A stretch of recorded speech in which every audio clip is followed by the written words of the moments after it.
Hi Joel, hi guys. I want to show you now the setup that we prepared for the conference, and we tested it, so it seems to be working fine. This is basically the booth, and this is the engineering console. Obviously, we can turn it around a little bit if necessary, which we probably will.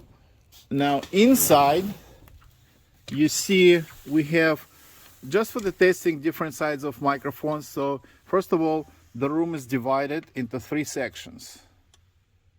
Okay, so I think this would be most preferable setup for the microphone and pop screen, and all the wires go on the top like that, and that would kind of make it very clean and nice.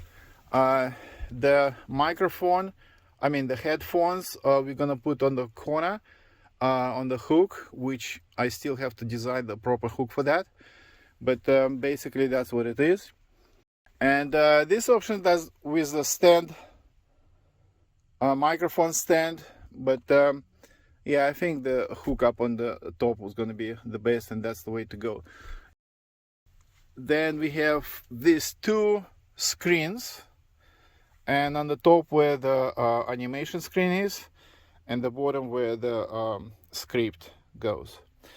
If you look from the inside, it's everybody can read, and we can kind of move it, reposition a little bit on the other side if necessary. So, but this is the left side.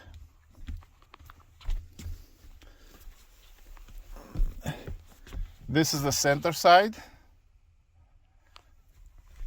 and this is the right hand side. So 3 sections, and that's basically it. So it's all kind of there. So this is a 360 view.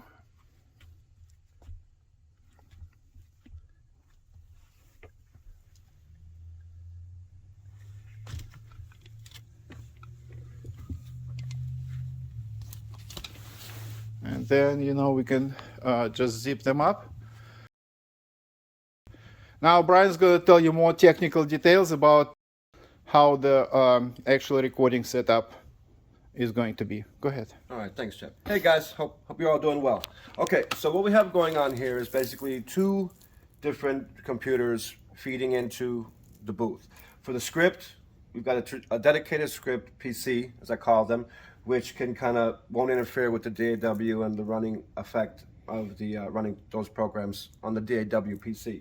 So that feeds its own monitor in there. Everything will be tied up neatly and nicely all through into the booth. So we got that going on here. That's this here. For the DAW setup, we're packing a little bit heavy.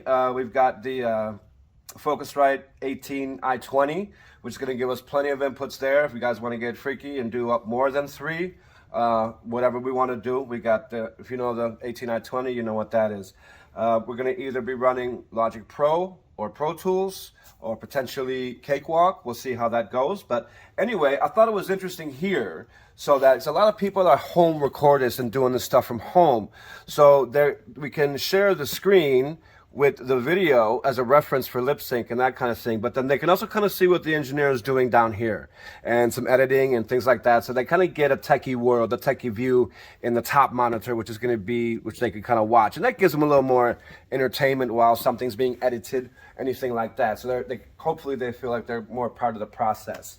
We're going to run the headphones through a 4-channel headphone amplifier, the Mackie. So 1 will be for me here, and then 3 go directly into the booth there for them. And then I'll be controlling all their input levels, and we'll work together on that.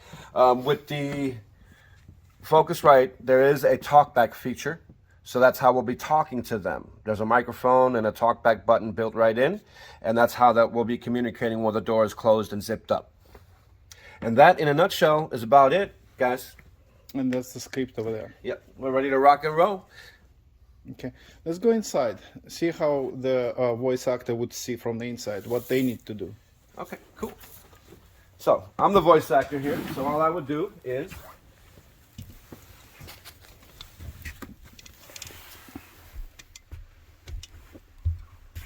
let's say I slip right in here, put my headphones on, then there would be the audio engineer who would adjust this accordingly based on height.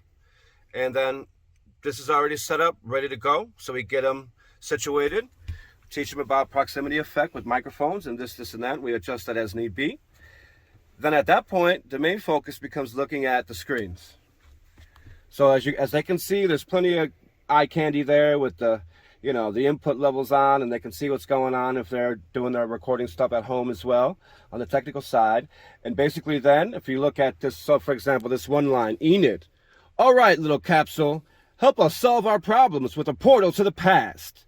So then we practice that process of actually doing the lip sync and running through the line a couple times, and they can practice each line, however the lines are going to be. And then when they're ready, we record them, say three practice times, and then they can practice it 3 times, and then maybe record it 3 times. So we take the best take. We'll figure that out when we actually get the scripts that we're going to use. But this is basically it. So the thing that's interesting about the microphone this way is there's no obstruction between the script and the screen, and they can focus on their voice acting here. So that's kind of, it's kind of a situation where... All right, so do you think there is enough room for them to kind of wave hands? And yeah, well, I'm a little bit bigger probably than the average individual, and I got a wide stance because, you know, my core is open. So I think so. Yeah, I think this is going to be plenty enough space, and that's okay. You know, if there's a little bit of this going on, this shouldn't be too much of an issue. I mean, I'm fairly wide here on the. So this is about 24 inches width. Correct. So basically, the way we divided the room, it becomes about 24-inch wide by 80-inch deep, 3 sections, and that should be, you know, plenty of space for voice actor. Anything else you want to add? That's it. We look forward to showing up, guys. All right. Yeah. Thank you. Any technical issues, give me a shout. We'll work it out. All right. Thank you.